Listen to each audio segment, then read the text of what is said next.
आज हम और आप तृतीय सत्र में आज बैठे हैं।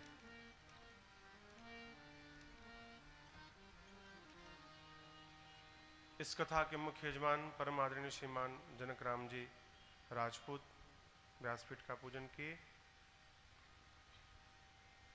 समिति के संस्था के समस्त पदाधिकारीगण, माताएं, बहनें, आस पास दूर से उपस्थित आप समस्त सुधी श्रोता बंधु, हमारे शक्ति से आदरणीय जायसवाल जी उपस्थित हैं, शरद जी जायसवाल, रायपुर से हमारे परम पूज्य शिवाकांत जी मिश्र अपने दल बल परिकर समाज के साथ आए हैं। हमारे विलासपुर से आदरणीय पुरुषोत्तम भैया जी उपस्थित हैं। रायपुर से अश्विनी साहू जी अचानक प्रकट हो गए। श्रीमती सावित्री जी, हमारी मौसी मंजुला शर्मा जी बिलासपुर से आई। अंबिकापुर से भी आगे से कहाँ है सतीश भैया, आदरणीय सतीश भैया जी उपस्थित हैं। कुछ बालक जगदलपुर से भी आए हैं, 2 बालक। कई लोग आएंगे, आ भी रहे हैं। हमारी ये बाल मंडली, इस व्यासपीठ से आप सबको मेरा बारंबार वंदन है। प्रथम सत्र में हमने और आपने केवल भगवत राम कथा के इस महात्म को श्रवण किया। कल भूत भावन भगवान शिव के दिव्य विवाह की कथा को श्रवण किए। पूज्य भागवताचार्य भी आए हैं। कहाँ बैठे हैं सरकार?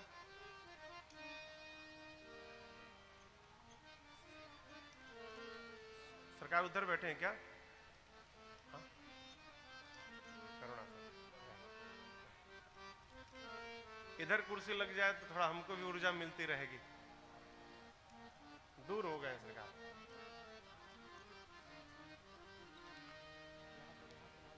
कल हमने और आपने भूत भावन भगवान शिव के दिव्य विवाह महोत्सव की कथा को श्रवण किए।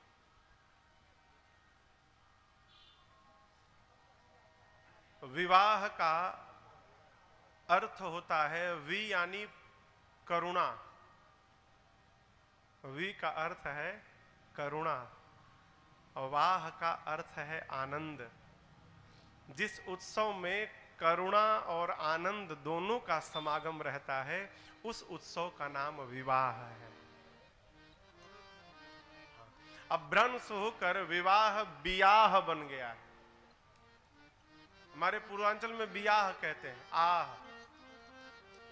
बियाह नहीं है, विवाह है।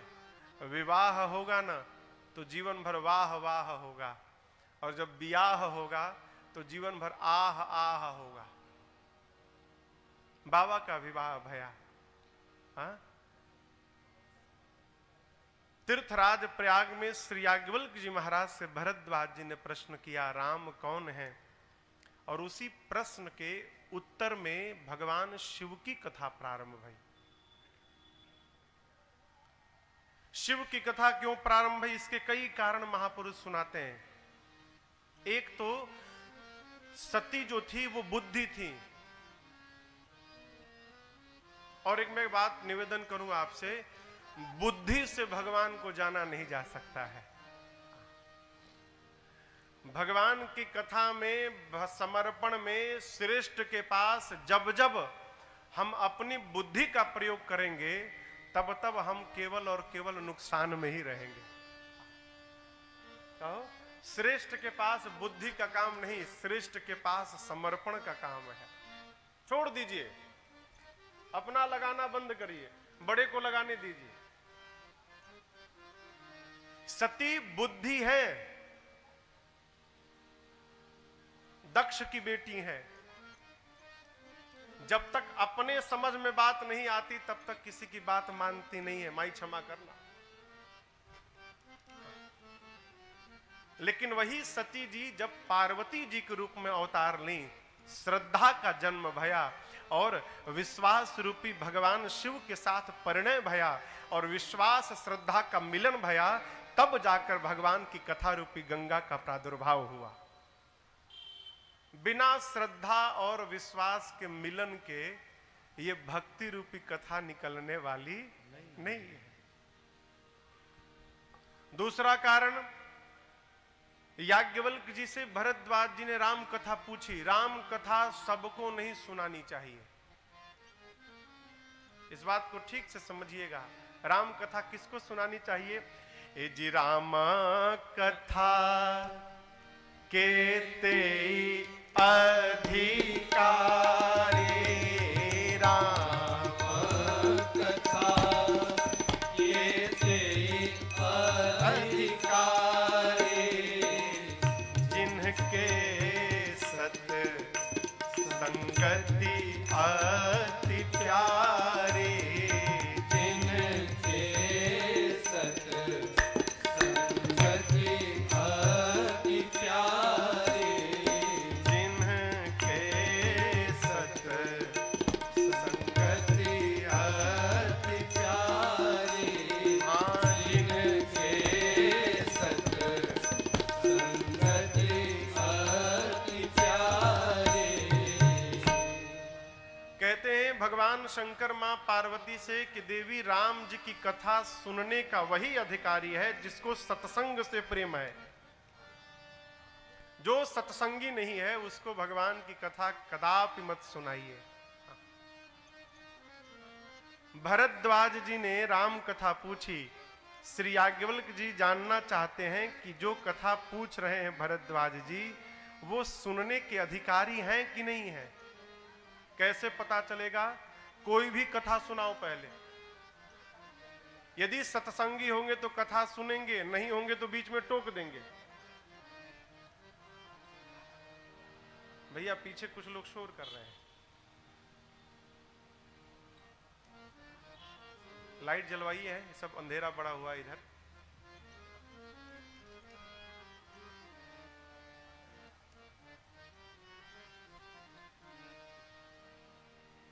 पहले शिव चरित्र कह के याज्ञवल्क्य जी भरद्वाज जी के मर्म को जाने। कहते भी हैं, प्रथम ही मैं कही शिव चरित, बूझा मरम तुम्हार,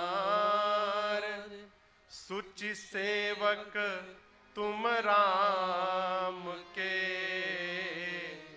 रहित समस्त विकार। कहते हैं पहले राम कथा के बदले शिव कथा कह के मैंने आपके मर्म को जाना। क्या आप राम जी के कितने बड़े भक्त हैं। शिव चरित्र कह के आपके मर्म को मैं जान गया। आप राम जी के सूची कहे तो भीतर बाहर दोनों प्रकार से पवित्र भक्त हैं। अब मैं आपको कथा सुनाऊंगा। कौन सी कथा?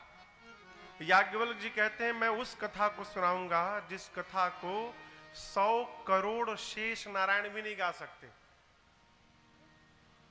आपको बताऊं, एक शेष नारायण के पास 1000 मुख है।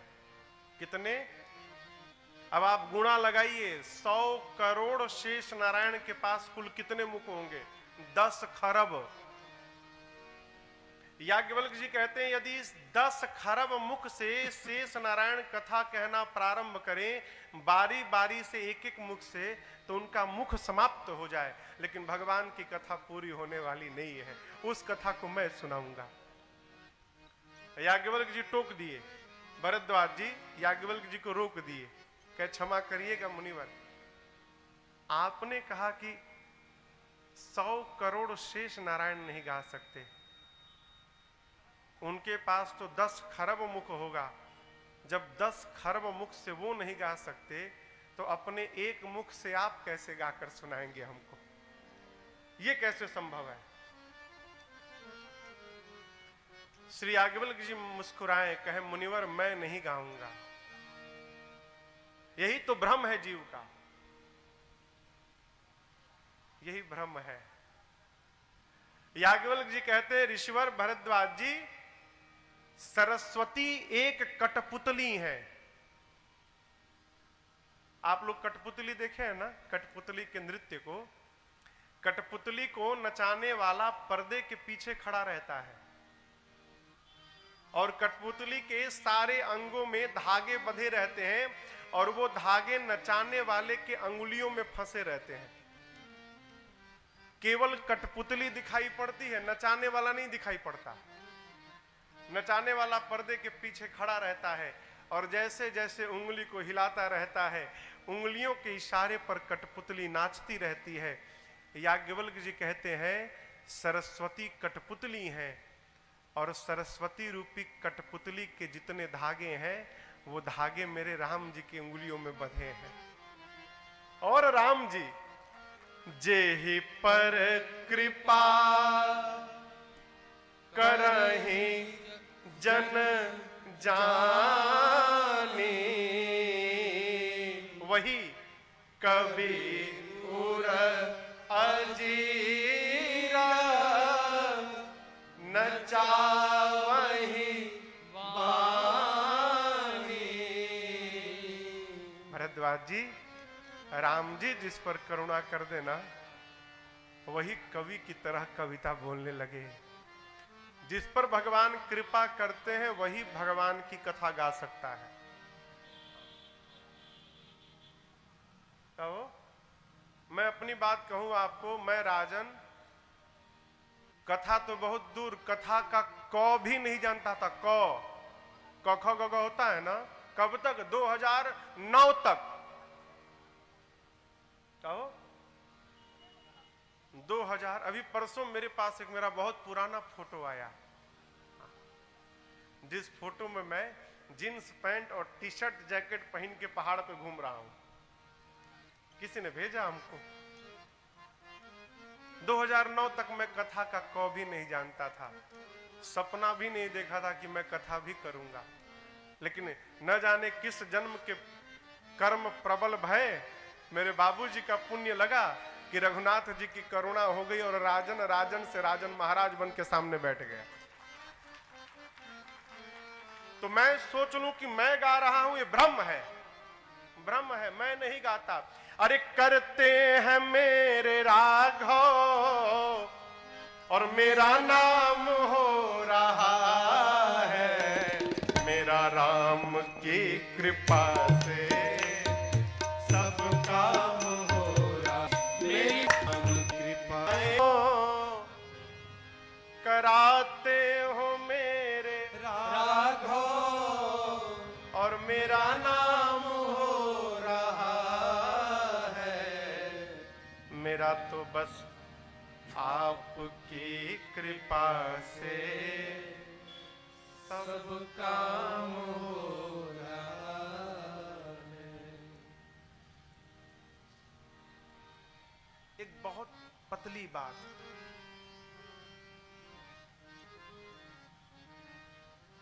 मैं कर रहा हूं, यही अभिमान है।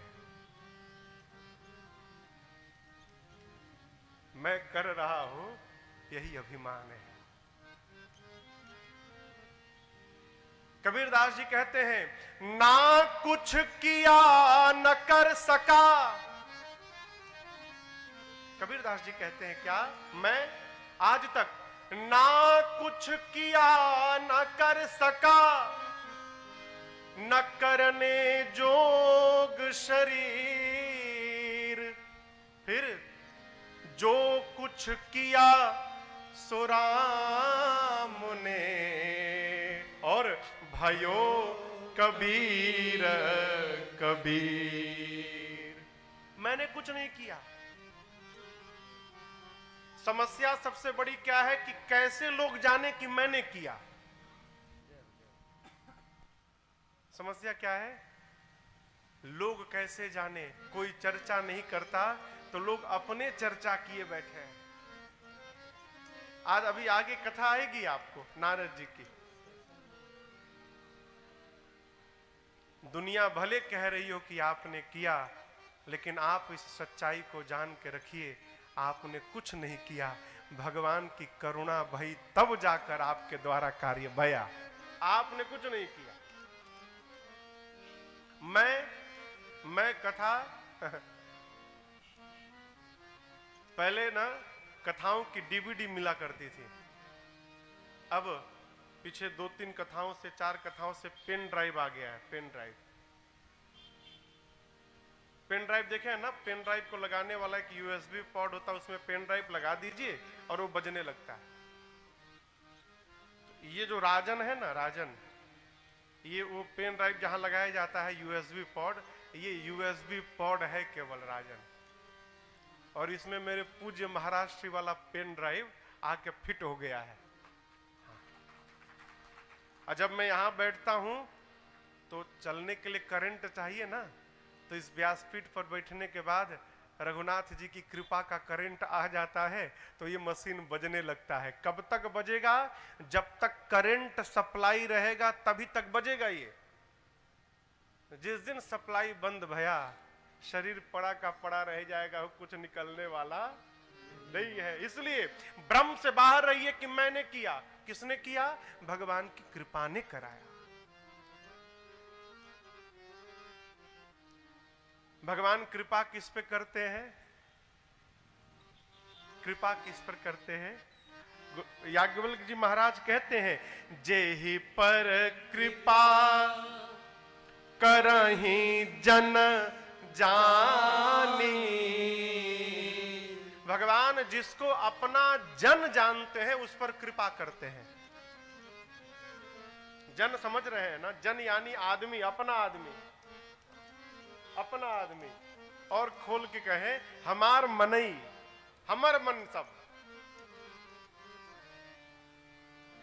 जन। अब भगवान किसको जन जानते हैं? भगवान सबको अपना जन जानते हैं।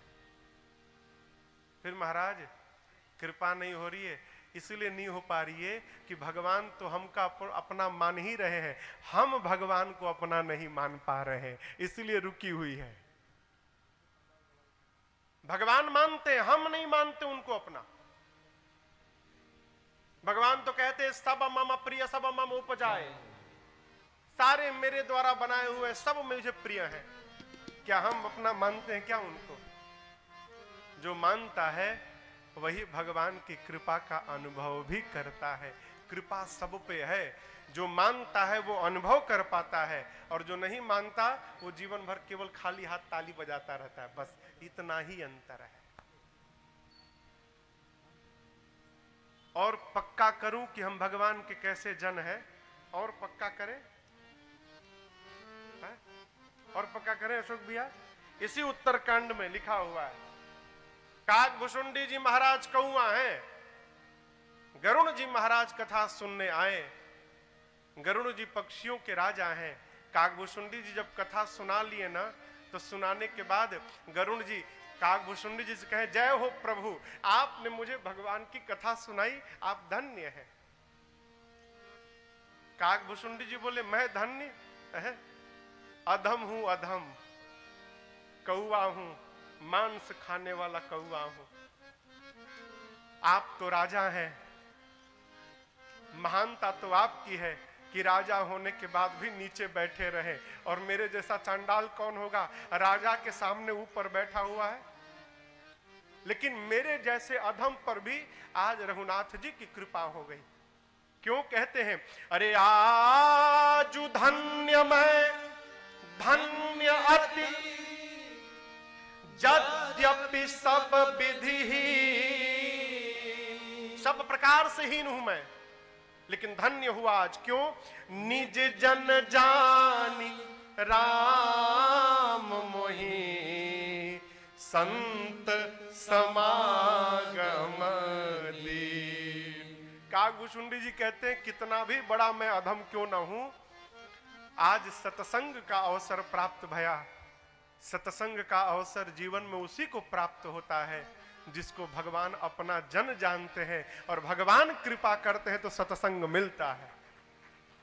हमको आपको मिल रहा है, यही तय है कि हम पर भगवान की बड़ी करुणा है। सुनिए, जितना अनुभव करने का प्रयास करिएगा ना, उतना अनुभव दिखाई पड़ेगा। कैसे करें महाराज? खाना खा रहे हैं, अब पच जा रहा है, जय हो प्रभु आपकी बड़ी कृपा, खाया पच गया। कई लोग टेबलेट खा के पचाते हैं, नहीं पचता। धरती का सबसे सुखी आदमी जानते कौन है?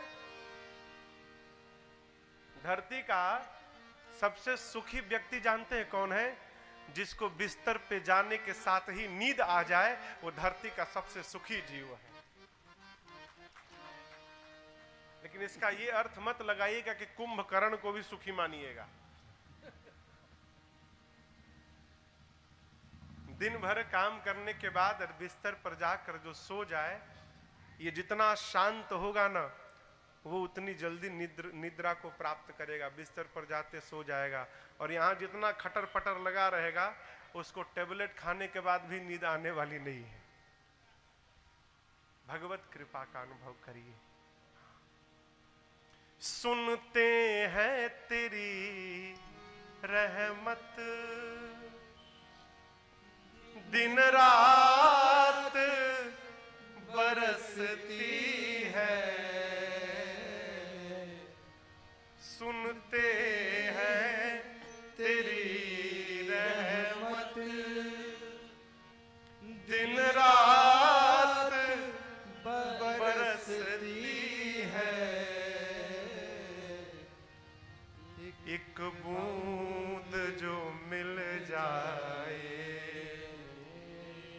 एक बूंद जो मिल जाए, अरे जीवन ये सुधर जाए, एक बूंद जो मिल जाए। अनुभव करिए भगवान है। लड़का नालायक हो जाता है हो, लेकिन माई बाप कभी नालायक नहीं होते। हम भले भगवान को भूल जाएं, भगवान हमको नहीं भूलते। हम विमुख होकर बैठ जाते हैं और कहते हैं कि भगवान की मेरे पर करुणा नहीं है। इससे बड़ा दुर्भाग्य क्या होगा? मनुष्य बनाकर भेज दिया, इससे बड़ी करुणा नहीं होगी।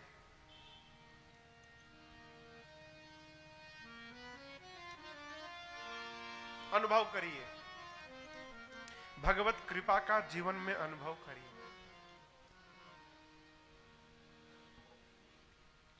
मैं तो बताऊं, हर क्षण भगवान को धन्यवाद देता हूं। हाँ, लोहा में मर रहा था, भगवान ने अपनी सेवा में लगा लिया। इससे बड़ी कृपा रघुनाथ जी के जीवन में कुछ नहीं हो सकती।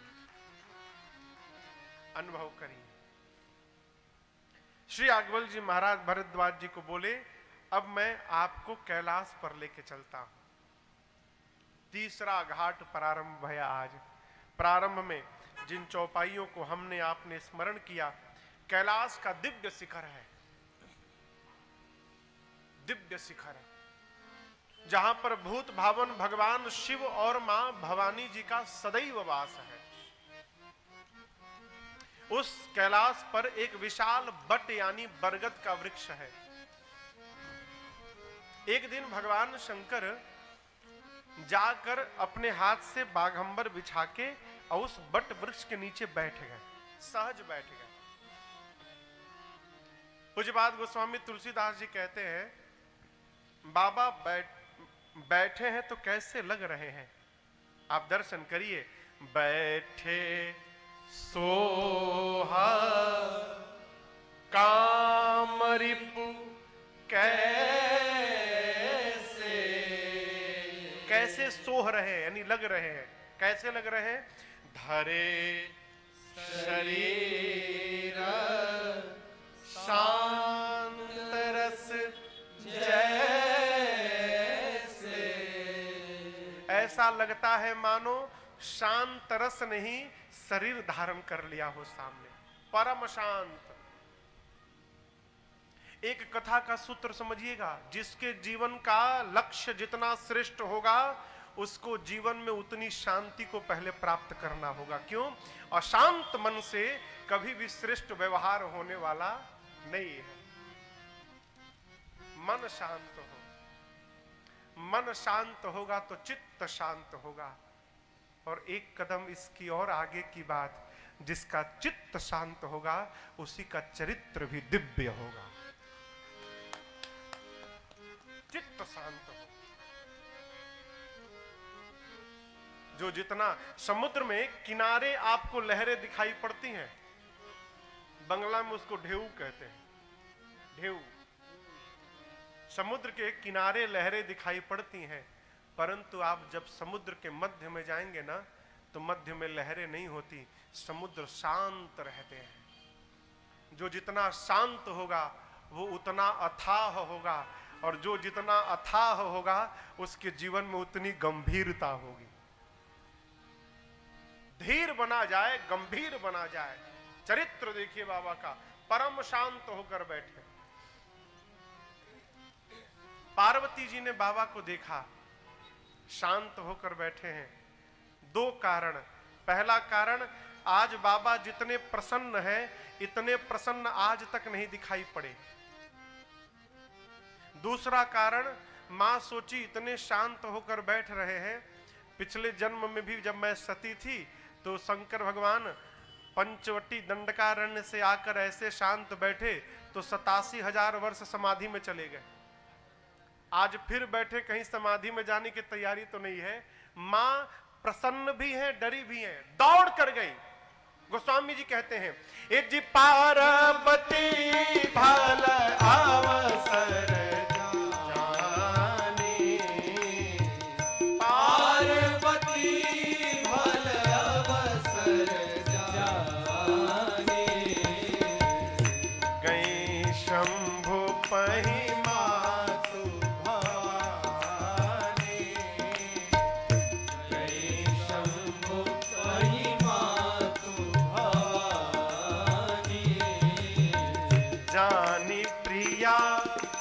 आदर अति कीन्हा, जानी प्रिया आदर अति कीन्हा, पाम भाग आसन हर दीन्हा, पाम भाग आसन हर दीन्हा, बैठी शिवा समीप हर साए, बैठी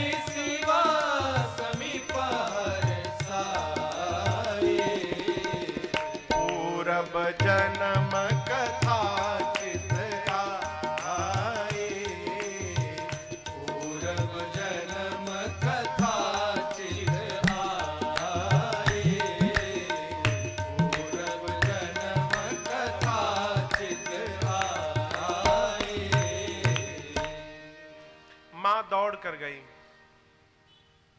शंकर भगवान ने मां को, यहां देखिए, जैसे अपनी बाईं ओर बाबा ने बिठाया है ना, पार्वती मैया गई तो बाबा अपने बामांग में बिठा लिए। बाम भाग आसन हर दीन्हा। कहा गया है, आगते स्वागतम सारम। आप कहीं जाइए ना, और सामने वाला जिस भाव से आपको मिल रहा है, उसी में उसका पूरा जीवन दिखाई पड़ता है। तो स्वागत, किसी का स्वागत दिव्यता पूर्वक करना चाहिए। आगते स्वागतम सारम। बाबा, मां जब आई, अब आप दर्शन करिए। जानी प्रिया, प्रिया जानकर शंकर भगवान ने क्या किया? आदर थोड़ा नहीं, अति कीन्हा। थोड़ा आदर नहीं किया, अति आदर किया। अब आपसे एक प्रश्न पूछ रहा हूं, पूछें? आदर छोटा बड़े का करता है कि बड़ा छोटे का करता है?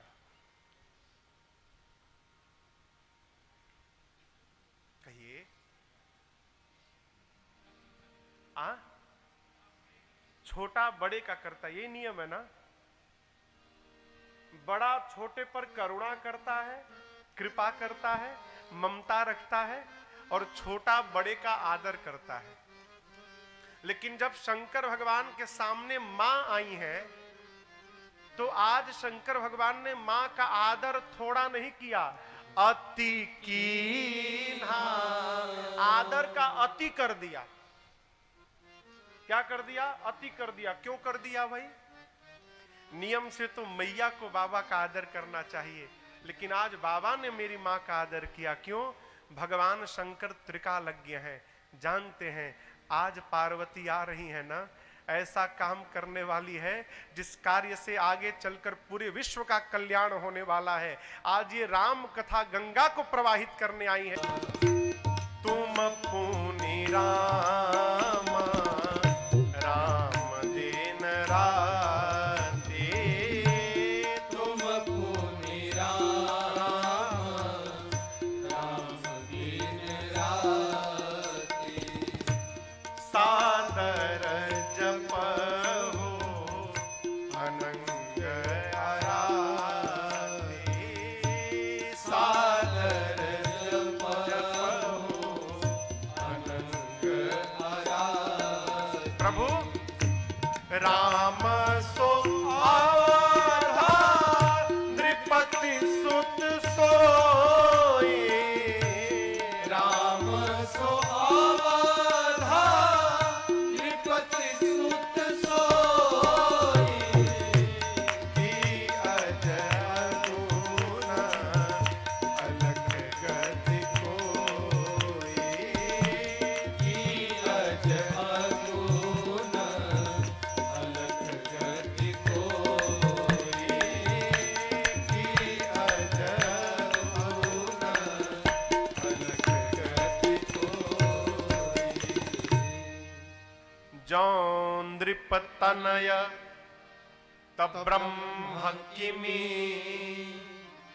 नारी विरह मति भोरी,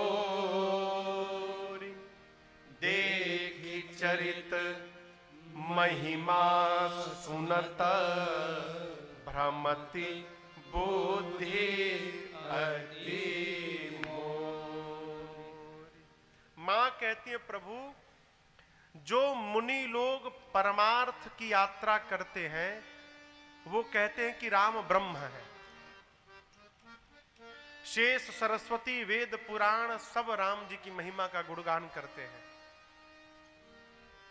ये सब तो बाहर वाले हैं, आप मेरे पति घर के हैं, आपको मैं देखती हूं दिन रात आप भी राम राम राम राम राम राम जपते हैं।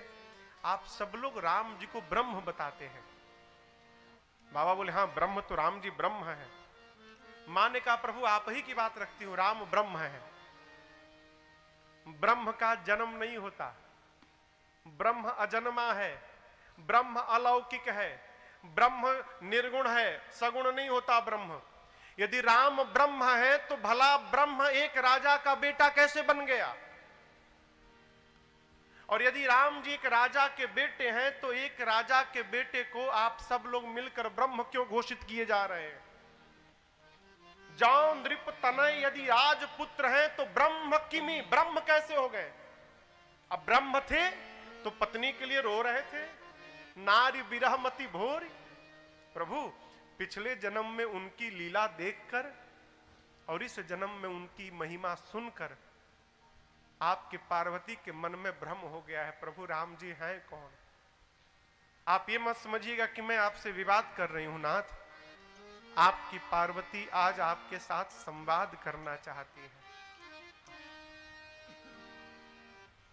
साधु यदि जिज्ञासु को देख ले तो गूढ़ से गूढ़ तत्व को भी खोल के रख देता है। आर्त भाव को देख ले तो गूढ़ से गूढ़ कथा को भी सुना देता है।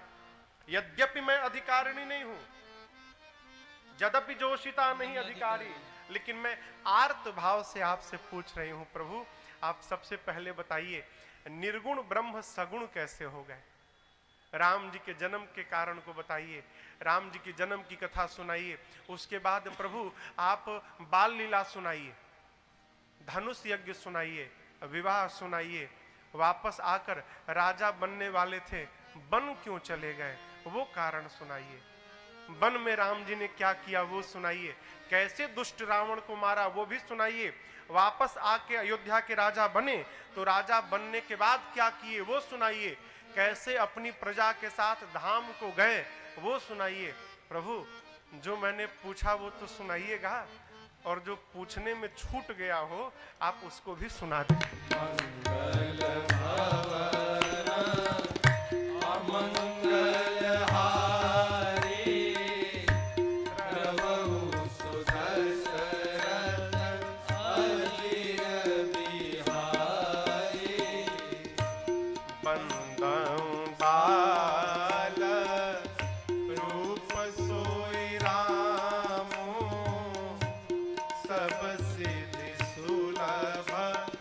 पर